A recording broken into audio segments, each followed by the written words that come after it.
पति के ऑफिस जाने के बाद राधिका अपनी गज़लों की डायरी लेकर बैठी ही थी कि ड्राइंग रूम में चार्ज पॉइंट में लगा उसका सेल फोन बज उठा। फोन उठाया तो उधर से कहा गया, मैं रोहन बोल रहा हूँ भाभी, हम लोग दिल्ली से शाम तक आपके पास पहुँचेंगे। 40 साल की राधिका सुबह 5 बजे उठकर 10वीं में पढ़ रहे अपने 14 वर्षीय बेटे शुभम को स्कूल बस के लिए रवाना करके 48 वर्षीय पति नीरज की ऑफिस जाने की तैयारी में मदद करती है। नाश्ते टिफिन के साथ जब नीरज ऑफिस के लिए निकल जाता और वह खाली घर में पंख फरफराने के लिए अकेली छूट जाती है, तब वह भरपूर जी लेने का उपक्रम करती। सुबह 9 बजे तक उसकी बाई भी आ जाती, जिसकी मदद से वह घर का बाकी काम निपटाकर 11 बजे तक पूरी तरह निश्चिंत हो जाती। इस वक्त शेरो शायरी, गीत गज़लों की लंबी कतारें उसके मन मस्तिष्क में आकर खड़ी होती है। अपने लिखे कलामों को धुन में बांधने की धुन पर सवार होती है वह। नृत्य में भी पारंगत है राधिका और नृत्य कलाओं की प्रस्तुति से लेकर गीत गज़लों के कार्यक्रमों में अक्सर हिस्सा लेती है। वह अपने शहर में एक नामचीन हस्ती है और अपनी दुनिया में उसके फैंस की लिस्ट बड़ी लंबी है। गज़लों के फरफराते पन्नों को बंद कर उसने डायरी को टेबल की दराज के हवाले किया और जल्द ही अपने चचेरे देवर रोहन व उसकी नवेली पत्नी सुमन के स्वागत की तैयारी में लग गई। लगभग साल भर पहले चचेरे देवर रोहन की शादी हुई थी। तब नीरज इनकी शादी में गए थे, लेकिन राधिका नहीं जा पाई थी। बेटे का 9वीं कक्षा का फाइनल एग्जाम था। अब रोहन पत्नी के साथ उसके मायके होते हुए पंजाब से दिल्ली और फिर जयपुर आ रहे थे। राधिका ने नीरज को फ़ोन पर सूचना दी और मिठाई व बुके लाने को कहा। वैसे यह नीरज के मूड पर निर्भर करता है कि वह राधिका के सुझाव पर गौर करेगा या नहीं। रोहन और उसकी पत्नी सुमन के आने से घर रंग और रौनक से भर गया था। राधिका का बेटा शुभम अपनी कोचिंग और पढ़ाई के बीच थोड़ा बहुत हाय हेलो करने का ही समय निकाल पाता, लेकिन भैया नीरज का शुभम को लेकर अति व्यस्त हो जाना कभी कभी रोहन को हैरत में डाल रहा था। रोहन रह रहकर राधिका की ओर तिरछी निगाहों से देखने लगा था और राधिका 17 सालों से अपने पति को लगातार समझती हुई भी राधिका जैसे अनबुझ मकर जाल में उलझी हुई थी। कौन कोशिश करे इन उलझे जालों को काटने की। राधिका को तो इसकी इजाज़त ही नहीं थी। हाँ, बिना इजाज़त राधिका को कोई भी निर्णय लेने का यहाँ अधिकार नहीं था। हाँ, उलझनों के मकर जाल हट सकते थे अगर राधिका नीरज की बात मान ले, लेकिन यह संभव नहीं। अवहेलना, ईर्ष्या, व्यंग, हिंसा झेल कर भी राधिका ने अपने मौन स्वर को किस तरह जिंदा रखा है, यह वही जानती है। खैर, सुमन मदमस्त हिरनी सी खूब खेल रही है नीरज के साथ। पंजाब में नारी मुक्त आंदोलन और बेटी बचाओ एजेंसी की प्रेसिडेंट है वह। आज़ादी का उपयोग करने में इतनी बिंदास है कि राधिका को खुद पर तरस हो आता। क्या वह दूसरों के मुकाबले ज़्यादा घुटी हुई सी नहीं रहती, कुछ ज़्यादा स्वतंत्र?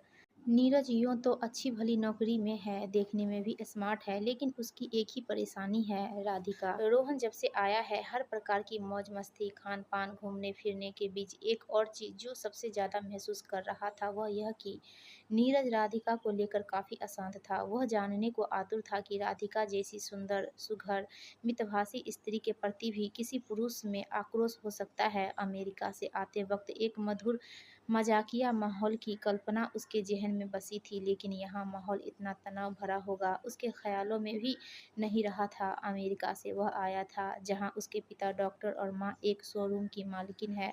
वह खुद भी वहाँ सरकारी अस्पताल में डॉक्टर है। पंजाब में उसकी शादी एक वेबसाइट के माध्यम से हुई थी और सुमन के साथ तालमेल बैठाने की उसकी कोशिश जारी थी। शादी के 1 साल बाद भारत के रिश्तेदारों से मिलकर अगले 10 दिनों में उसके वापस जाने का प्रोग्राम था। इस लिहाज से 5 दिन ही बचे थे और इन दिनों राधिका रोहन को अपने किसी तनाव के घेरे में नहीं लेना चाहती थी, लेकिन नीरज का असामान्य व्यवहार बार बार राधिका के प्यारे मेहमान को असमंजस में डाल देता था। रोहन अब धीरे धीरे भाभी राधिका से बहुत खुल चुका था। रोहन को इसके पहले राधिका ने 2 बार ही देखा था। पहली दफ़ा उससे जब मुलाकात हुई थी तब राधिका की शादी हुए 3 साल ही हुए थे। उस वक्त साल भर का शुभम राधिका को कितना तंग करता था और वह किस तरह झल्लाती थी, यह बोल बोल कर रोहन राधिका को आज खूब चिढ़ा रहा था। नीरज ने इस मौके को गंवाना नहीं चाहा। रोहन का भाभी के प्रति नम्र रुख नीरज को भी समझ नहीं आ रहा था। कहा, अभी क्या कम है, न बच्चे में रुचि है न पति में, सारा दिन नाच गाना और चाहने वाले। रोहन से रहा नहीं गया, उसने कहा, क्यों भैया, सारा दिन तो सब कुछ मैनेज करने में ही बिता रही है भाभी, एक एक को खुश करने पर तुली है। अब कोई किसी भी कीमत पर खुश न हो तो भाभी भी क्या करे। अगर इसके बाद समय निकाल कर कुछ क्रिएटिव कर रही है तो यह तो गौरव की बात है ना। सुमन भी तो पंजाब में महिला शक्ति की नेत्री है, आप इस बारे में क्या कहेंगे। नीरज के लिए सुमन एक मनोरंजन मात्र थी। अक्सर ऐसा होता भी है और स्त्री सोचती है वह कितनी महत्वपूर्ण है जो एक पुरुष अपनी पत्नी को बेबस छोड़ उसे तजव्वुर दे रहा है। खैर, नीरज ने बात घुमा दी, चलो तुम लोगों को यहाँ का प्रसिद्ध बाजार घुमा दूँ। सुमन मचल उठी, रोहन को सुने बिना ही कह पड़ी, चलो चले। अरे भाभी से तो पूछो। रोहन सुमन से यह कहते हुए जरा तल्ख हो चुका था। राधिका जानती थी कि नीरज उसे कतई साथ ले जाना नहीं चाहेगा। उसने खुद ही कहा, मुझे घर पर काम है, तुम सब जाओ। कार नीरज ने ड्राइव की और तीनों साथ गए, लेकिन आधी दूरी पर जाकर रोहन ने कहा, भैया आप मुझे यहाँ उतार दे, मुझे बैंक में कुछ ज़रूरी काम है, आप लोकेशन बता जाइए, मेरा काम होते ही मैं वहाँ आकर आपको कॉल कर लूँगा। नीरज फिलहाल सुमन को लेकर वक्त बिताने में ज़्यादा उत्सुक था और साथ ही उसके लिए यह राहत की बात थी कि रोहन और राधिका अकेले साथ नहीं है। राधिका बेमिसाल हुस्न की मालकिन थी, गुलाब सी खूबसूरत गालों से भोर की लाली सा नूर झरता था। कौन किसे देखे, कौन किसे देखकर ज़्यादा मुग्ध हो जाए। रोहन भी क्या कम स्मार्ट, ज़हीन और खूबसूरत नौजवान था। राधिका आज हफ्ते भर बाद अपनी डायरी के पन्ने पलट रही थी कि रोहन को वापस आया देख वह अवाक रह गई। क्या हुआ, तुम अकेले गए नहीं उनके साथ?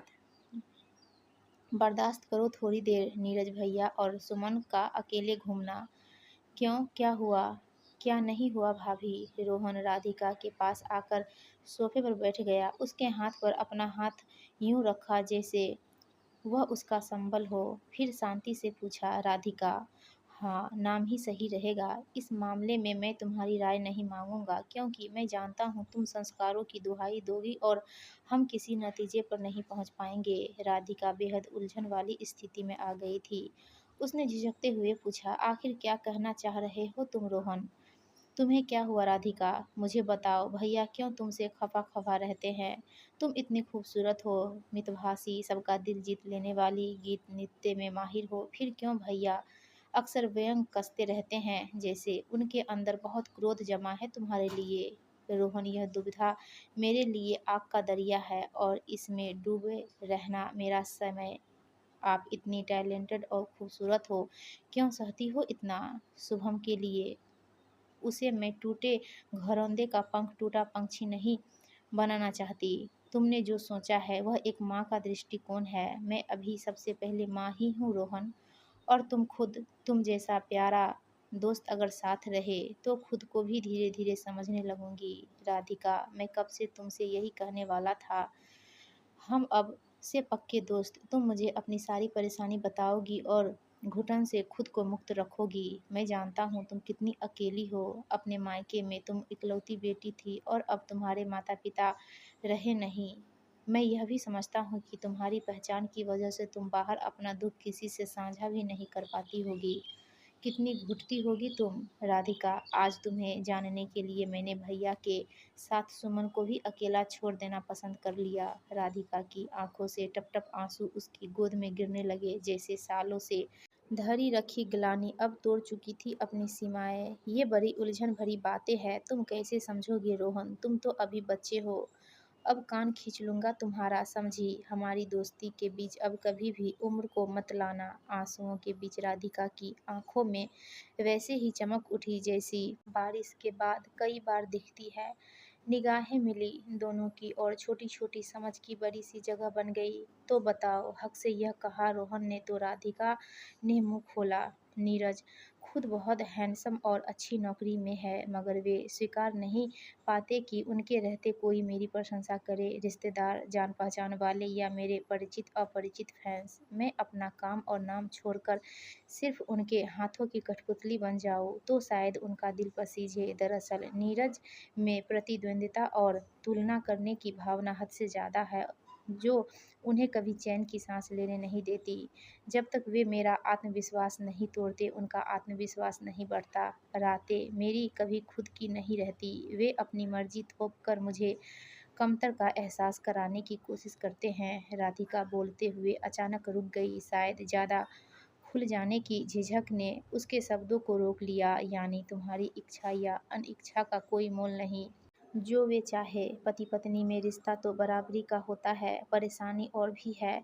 यह सोच भी है कि अगर स्त्री कुछ अपनी खुशी के लिए कर रही है, जिसमें समाज में उसकी पहचान बनती है, तो वह स्वार्थी और क्रूर है, क्योंकि वह अपने लिए समय निकालती है। जिस पति की ऐसी सोच रहे, वह पत्नी को प्यार और सम्मान किस तरह दे सकेगा? तुम ही बताओ रोहन। लड़कियों को देख उनसे ऐसा व्यवहार करते हैं जिससे मैं परेशान हूँ। जतलाने की यही मंशा रहती है कि चाहे तो वे अभी भी बहुत कुछ कर सकते हैं। लड़कियाँ अभी भी उनके पीछे दीवानी हो सकती है। अर्थात मुझे भ्रम न हो कि लोग मेरे ही दीवाने हैं। क्या कहूँ ऐसे बचकानेपन को? मैंने उन्हें माफ़ करना सीख लिया है। राधिका, तुम अपनी प्यारी सी दोस्ती मुझे दोगी, मैं एहसान मानूंगा तुम्हारा। तुम इतनी गुणी होते हुए भी कितनी सिंपल हो। तुमसे बहुत कुछ सीखना है मुझे। ज़िंदगी को तुम्हारे नज़रिए से जानना है मुझे। एक सुकून भरा एहसास मैं भी दे पाऊँगा तुम्हें। ऐसा भरोसा दिलाता हूँ। हमेशा रिश्ता लेने और देने का ही नहीं होता, कभी यह बिना कुछ लिए दिए आपस में खोए रहने का भी होता है। तुम कितनी अकेली हो। दोस्ती वाला यह हाथ थाम लो राधिका, मैं तुम्हारे दिल को थाम लूँगा। रोहन ने अपना हाथ राधिका की ओर बढ़ा दिया था। एक अच्छा दोस्त जो आपके दर्द का साझीदार भी हो बहुत मुश्किल से मिलता है। लेकिन तुम्हें संभाल कर कैसे रखूं रोहन? तुम मुझसे कितने छोटे हो। नीरज भी कभी नहीं चाहेंगे कि मैं तुमसे संपर्क रखूं। और फिर सुमन, उसे क्यों पसंद होगी हमारी दोस्ती?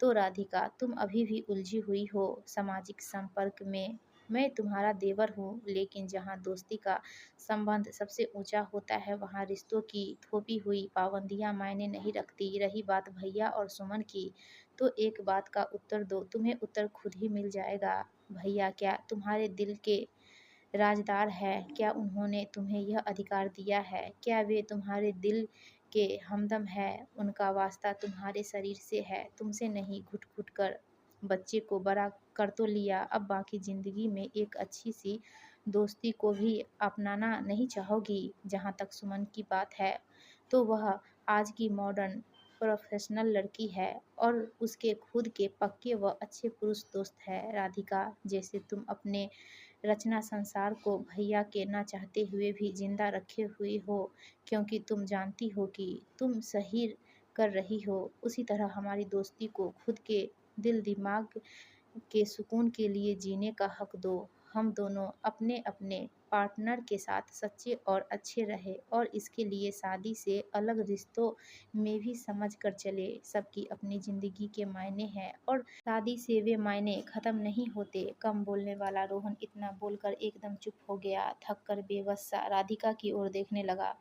राधिका बोली, यानी अब मेरे मन के रेगिस्तान में एक नखलिस्तान पैदा हो गया है और मैं आसानी से उसमें 2 घड़ी बिता सकती हूँ। राधिका ने रोहन के हाथ पर अपना हाथ रख दिया था। रोहन अब संतुष्ट था। 2 दिनों बाद जब रोहन और सुमन ने अमेरिका के लिए फ्लाइट पकड़ी, तब ढेर सारी अच्छी बुरी बातों के बीच एक बात बहुत अच्छी थी कि राधिका के पास मुस्कुराने की एक बेहतरीन वजह हो गई थी।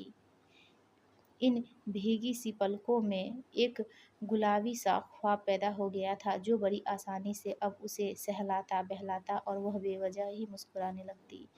दोस्तों, आपको ये गाना अच्छी लगी हो तो प्लीज़ वीडियो को लाइक कीजिएगा और चैनल को सब्सक्राइब